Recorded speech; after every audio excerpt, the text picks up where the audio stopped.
আসসালামু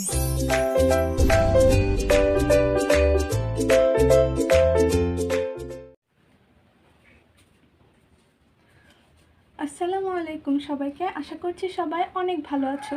আমাদের স্পার্ক টিমের পক্ষ থেকে তোমাদের সবাইকে জানাচ্ছি স্বাগতম। আমি Mahfuza Akter Antu, Rajshahi university, department of applied mathematics. আজকে আমরা পড়তে যাচ্ছি একাদশ শ্রেণীর উচ্চতর গণিতের ফার্স্ট পেপারের থার্ড চ্যাপ্টার স্ট্রেট লাইন বা সরল রেখা নিয়ে। তো এই স্ট্রেট লাইনের আজকের টপিকে আমরা পড়ব, যে বিষয়গুলো পড়ব সেগুলোর মধ্যে রয়েছে কিভাবে ঢাল নির্ণয় করতে হয়, পয়েন্ট দেওয়া থাকলে কিভাবে ঢাল নির্ণয় করতে হয়, একটা সরল রেখা থেকে কিভাবে ঢাল নির্ণয় করতে হয়, মানে যদি কোনো ইকুয়েশন দেওয়া থাকে সেটার থেকে কিভাবে ঢাল নির্ণয় করতে হয়, এছাড়া দুইটা রেখার মধ্যে দূরত্ব বা দুইটা পয়েন্টের মধ্যকার দূরত্ব, কিভাবে একটা সরল রেখার ইকুয়েশন বের করতে হয়, এছাড়াও কিভাবে দুইটা সরল রেখা যদি ইন্টারসেক্ট করে এর মধ্যবর্তী কোণ কিভাবে নির্ণয় করতে হয়, এগুলো সম্পর্কে আমরা আজকে বিস্তারিতভাবে আলোচনা করব। এবং তুমি যদি ভিডিওটা প্রথম থেকে শেষ পর্যন্ত দেখো তাহলে তোমার কনসেপ্টটা একদম ক্রিস্টাল ক্লিয়ার হয়ে যাবে। তো এই স্ট্রেট লাইন সম্পর্কে যদি আমরা পড়তে চাই তাহলে আমাদেরকে আগে ক্লাস 10-এর স্থানাঙ্ক জ্যামিতি চ্যাপ্টারটা একটু, ওখানকার কনসেপ্টটা একটু ক্লিয়ার হয়ে যেতে হবে। স্থানাঙ্ক জ্যামিতির কনসেপ্টগুলি যাদের ক্লিয়ার আছে খুবই ভালো, কিন্তু যাদের কনসেপ্ট ক্লিয়ার নেই কোনো সমস্যা নেই, আমরা ওই কনসেপ্টটা আরও একবার কুইক রিক্যাপ করে দেখে নিব।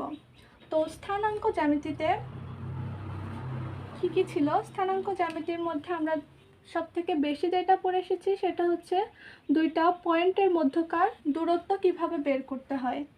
যদি দুইটা পয়েন্ট দেওয়া থাকে x1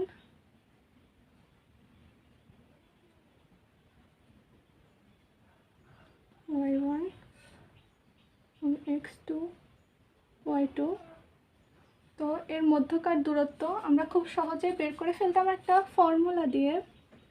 ফর্মুলাটা ছিল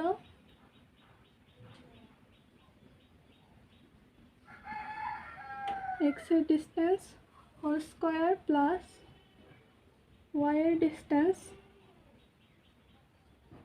হোল স্কোয়ার।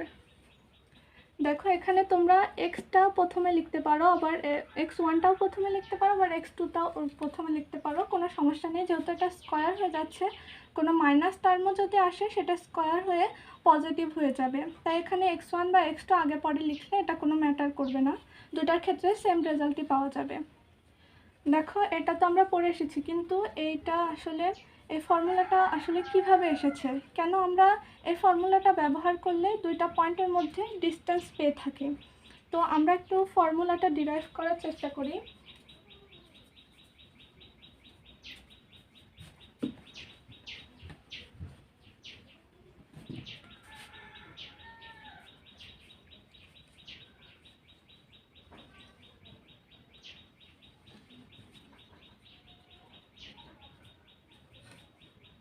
মনে করো এখানে একটা পয়েন্ট এবং এখানে একটা পয়েন্ট রয়েছে, এটা হচ্ছে x1 y1 এটা হচ্ছে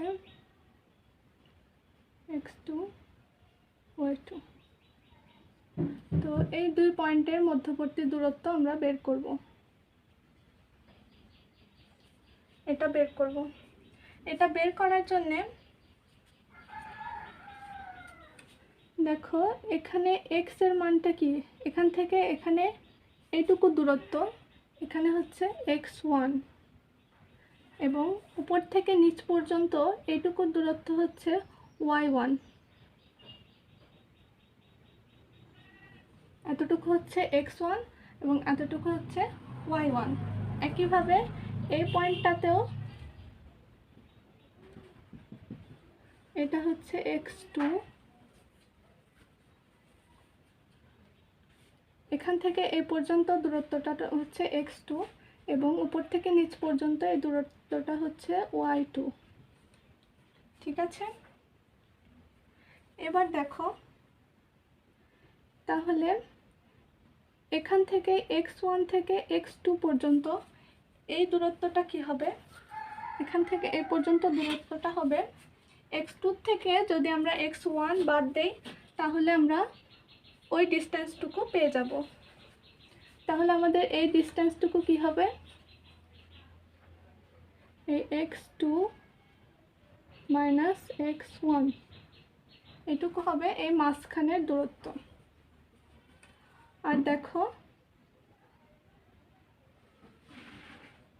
এটুকু হলো আমাদের x2 মাইনাস x1। এবার দেখো এই এতটুকু দূরত্ব এখান থেকে এই পর্যন্ত, এটুকু আমরা কিভাবে বের করব? এই সম্পূর্ণটুকু হচ্ছে y1, এখান থেকে এ পর্যন্ত হচ্ছে y2। এই y2 থেকে যদি আমরা y1 টুকু বাদ দেই তাহলে আমরা এই অংশটুকু পাবো। আচ্ছা, এটাকে আমরা কোনো সিম্বল দিয়ে ডিনোট করি। যদি এটা এ পয়েন্ট হয়, এটা বি পয়েন্ট হয়, এটাকে সি ধরি, তাহলে আমাদের এই বিসিটুকু কি হবে? বিসিটুকু হবে এই সম্পূর্ণ y2 এর থেকে এই y1 অংশটুকু বাদ দিলে আমরা বিসি অংশটুকু পাবো।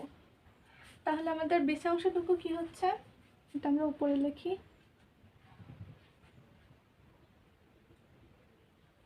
বি পয়েন্টটা ছিল x2 y2, আমাদের এই বিসি ডিস্টেন্সটুকু হবে হচ্ছে y2 মাইনাস y1। দেখো এই ত্রিভুজটাকে দেখতে একটা সমকোণী ত্রিভুজ বলে মনে হচ্ছে, এটা একটা সমকোণী ত্রিভুজই। এই সমকোণী ত্রিভুজের ক্ষেত্রে আমরা কোন রুলসটা অ্যাপ্লাই করতে পারি তোমরা কি বলতে পারবে? এই সমকোণী ত্রিভুজের ক্ষেত্রে আমরা পিথাগোরাসের রুলসটা অ্যাপ্লাই করতে পারবো। পিথাগোরাসের রুলসটা কি ছিল? অতিভুজ স্কয়ার সমান লম্ব স্কয়ার প্লাস ভূমি স্কয়ার। তো এখানে আমরা যদি এটাকে সমকোণী ত্রিভুজ বলে ধরি তাহলে এখানে অতিভুজটা হচ্ছে এবি, লম্বটা হচ্ছে বিসি এবং ভূমিটা হচ্ছে এসি। তো এটাকে আমরা আলাদা আলাদাভাবে লিখে নেই। এখানে এবিটা হচ্ছে আমাদের দুইটা পয়েন্টের মাঝখানের দূরত্ব, এবিটাই আমরা বের করব। এবিটা আমরা বের করব। দেখো এসি সমান কি? এসি সমান হচ্ছে x2 মাইনাস x1। আর বিসিটা কি? বিসিটা হচ্ছে y2 মাইনাস y1। ওকে, তো আমরা এই ডিস্টেন্সটুকু নিয়ে নিলাম। এখানে এবি হচ্ছে আমাদের অতিভুজ, এসিটা হচ্ছে ভূমি এবং বিসিটা হচ্ছে আমাদের লম্ব। তো পিথাগোরাসের রুলস অ্যাপ্লাই করলে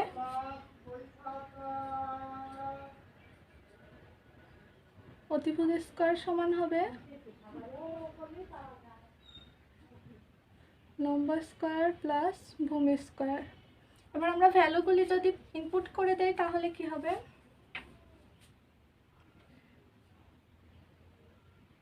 এবি সমান square root of AC square, মানে হচ্ছে এই অংশটুকুর উপরে স্কয়ার এসে যাবে, মানে x2 minus x1 whole square হয়ে যাবে।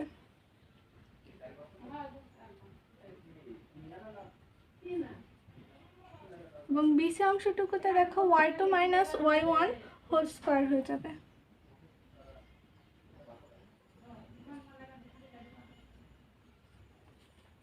দেখো এই ফর্মুলাটা কিন্তু আমরা দেখেছিলাম দুইটা পয়েন্টের মধ্যকার ডিস্টেন্স বের করার জন্য।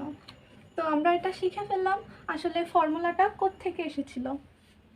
ঠিক আছে, তাহলে এই কনসেপ্টটা আপাতত ক্লিয়ার। কিভাবে আমাদের দুইটা পয়েন্টের মধ্যকার ডিস্টেন্স বের করতে হবে এই ফর্মুলাটা আমরা ডিরাইভ করে দেখে ফেললাম। ক্লাস 10-এ কিন্তু আমরা ঢাল নির্ণয় সংক্রান্ত কিছু সমস্যা বলে আমরা শিখে এসেছি। দেখো ঢাল নির্ণয় সংক্রান্ত কিছু সমস্যাও আমরা কুইক রিক্যাপ করে দেখে নেই। ঢালটা আসলে কি হয়, ঢালটা দিয়ে কি বোঝায়? ঢালটা দিয়ে বোঝায় কোনো একটা রেখা কতটা খাড়া বা কতটা ঢালু হয়ে আছে।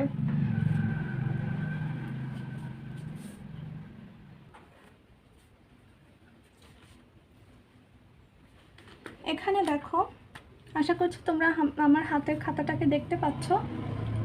এখানে দেখো, এটাকে যদি আমরা একটা রেখা ধরি, এবং এটাকে আমাদের এক্স অক্ষ ধরি, নিচের এটাকে যদি আমরা এক্স অক্ষ ধরি, তাহলে দেখো এই রেখাটা কতটা খাড়া হয়ে আছে বা ঢালু হয়ে আছে, এটাকে আমরা ঢাল বলবো। দেখো এখানে ঢালটা কম, এখানে বেশি, এভাবে ঢাল নির্ণয় করতে হয়। ঠিক আছে, এক্স অক্ষের সাথে কতটা অ্যাঙ্গেল করে আছে, অ্যাঙ্গেল দিয়েও কিন্তু ঢাল নির্ণয় করা যায়। ঠিক আছে,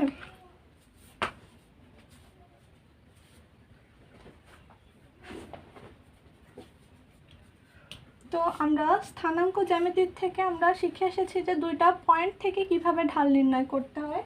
অ্যাঙ্গেল থেকে ঢাল নির্ণয়টা আমরা পরে শিখব, আগে দুইটা পয়েন্ট থেকে কিভাবে ঢাল নির্ণয় করতে হয় এটা আমরা আরও একবার দেখে নেই।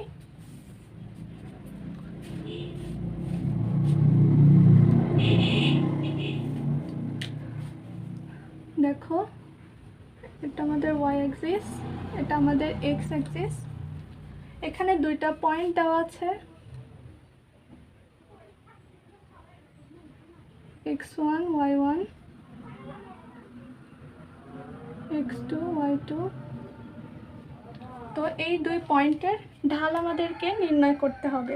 এই দুই পয়েন্টের ঢাল নির্ণয় করতে হলে আমরা কোন ফর্মুলাটা ইউজ করতাম? আমরা উপরে নিতাম ওয়াই এর ডিফারেন্স এবং নিচে নিতাম এক্স এর ডিফারেন্স।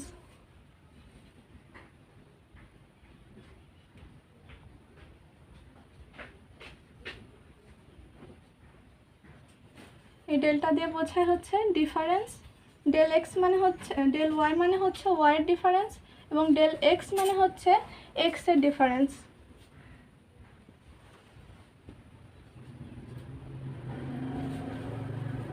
এখানে ওয়াই এর ডিফারেন্সটা কি হবে? y2 মাইনাস y1, এবং এক্স এর ডিফারেন্সটা হবে x2 মাইনাস x1। এভাবে আমরা ঢাল নির্ণয় করতাম। কিন্তু এটা দিয়ে কিভাবে আমরা ঢাল নির্ণয় করতাম? দেখো, ঢাল মানে তো বোঝায় যে এক্স অক্ষের সাথে কতটা খাড়া হয়ে আছে বা ঢালু হয়ে আছে রেখাটা। এখন এক্স অক্ষ তো এটা, পয়েন্ট তো আছে এখানে, কিভাবে আমরা ঢাল নির্ণয় করতাম? এখানে দেখো, আমরা যদি এই দুইটা রেখাকে সংযুক্ত করি, দুইটা পয়েন্টকে সংযুক্ত করলে একটা রেখা পাওয়া যাবে। দেখো এই রেখাটা কিন্তু এক্স অক্ষের সাথে সরাসরি টাচ করে নেই, কিন্তু আমরা এক্স অক্ষের প্যারালালে আর একটা রেখাকে ধরতে পারি। এখানে একটা রেখা ধরে নিলাম যেটা এক্স অক্ষের প্যারালালে রয়েছে। এখন এখান থেকে আরও একটা প্যারালাল লাইনের উপর লম্ব টানি। এখন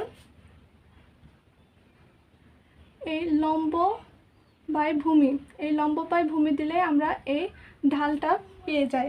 তো এটা যদি এ বিন্দু হয়, এটা বি বিন্দু হয়, তাহলে আমরা ঢাল নির্ণয় করতাম হচ্ছে, এটাকে সি বিন্দু দিই, বিসি বাই এসি দিলে আমরা এবি ঢালটা পেয়ে যাই।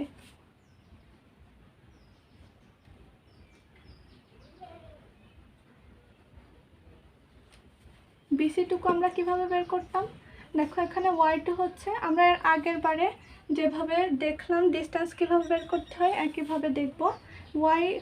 y2টা হচ্ছে এই টোটাল অংশ, এই বি থেকে একদম এক্স অক্ষের উপর পর্যন্ত অংশটা হচ্ছে y2, আর এ থেকে পুরো এক্স অক্ষের উপর পর্যন্ত অংশটুকু হচ্ছে y1।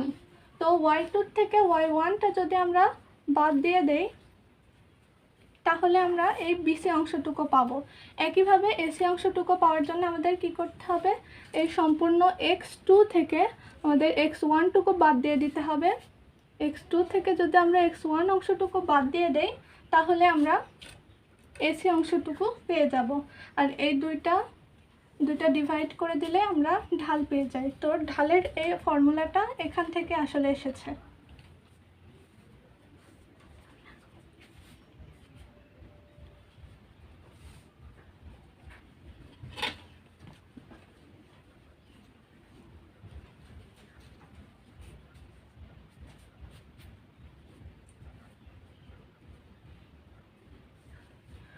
তো স্থানাঙ্ক জ্যামিতির এই কনসেপ্টটুকু মোটামুটি আমাদের জানা থাকলে চলবে।